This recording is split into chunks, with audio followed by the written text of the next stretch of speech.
భారత విద్యార్థి సమైక్య ఆధ్వర్యంలో జయశంకర్ భూపాలపల్లి జిల్లా కాటారం మండల కేంద్రంలోని మాంటెసరీ స్కూల్ ప్రైవేటు విద్యాసంస్థల్లో ప్రభుత్వ నిబంధనలకు విరుద్ధంగా పుస్తకాలు అమ్ముతుంటే ఎస్ఎఫ్ఐ ఆధ్వర్యంలో స్థానిక ఎంఈఓకు సమాచారం అందించి సీజ్ చేయించారు.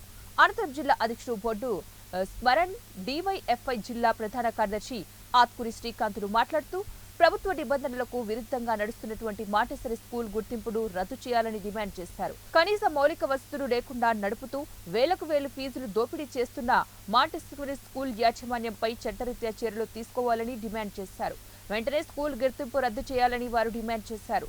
లేని ఎడల ఎస్ఎఫ్ఐ ఆధ్వర్యంలో సమరశీల పోరాటాలు చేస్తామని హెచ్చరించారు. ఈ కార్యక్రమంలో ఎస్ఎఫ్ఐ కాటారం మండల కమిటీ సభ్యులు తరుణ్ సాగర్, ఈశ్వర్ తదితరులు పాల్గొన్నారు.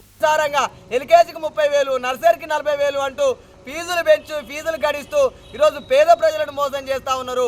పుస్తకాలు కావచ్చు, టైల్ కావచ్చు, బెల్ట్ కావచ్చు, పెన్నులు, పెన్సిళ్లు, చెప్పుల కాడ నుంచి ప్రైవేట్ స్కూళ్లు అమ్ముతున్నటువంటి దౌర్భాగ్య పరిస్థితి ఈరోజు ఉన్నది. ప్రభుత్వం తక్షణమే స్పందించి ప్రైవేట్ స్కూళ్ల పైన అధిక ఫీజుల నియంత్రణ చట్టం తేవాలి. అదేవిధంగా కాటారం మండల కేంద్రంలో స్థానికంగా ఉన్నటువంటి మాంటెసరీ స్కూల్ పైన తక్షణమే చర్యలు తీసుకోవాలి.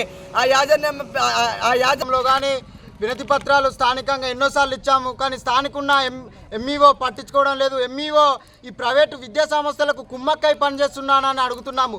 ఎలాంటి పత్రిక ప్రకటన చేసినా పట్టించుకోవడం లేదు. ఈడున్న మాంటెసరీ స్కూళ్ళు కనీస మౌలిక వసతులు లేకుండా, బస్సులో ఫిట్నెస్ లేకుండా అనేక ఇబ్బందులతో విద్యార్థులు గురవుతున్నారు. అయినా కూడా ఇక్కడ మాంటెసరీ స్కూల్ పైన చర్యలు తీసుకోవడం లేదు. ఈరోజు తక్షణమే ఎంఈఓ, డిఓ, విద్యాశాఖ అధికారులు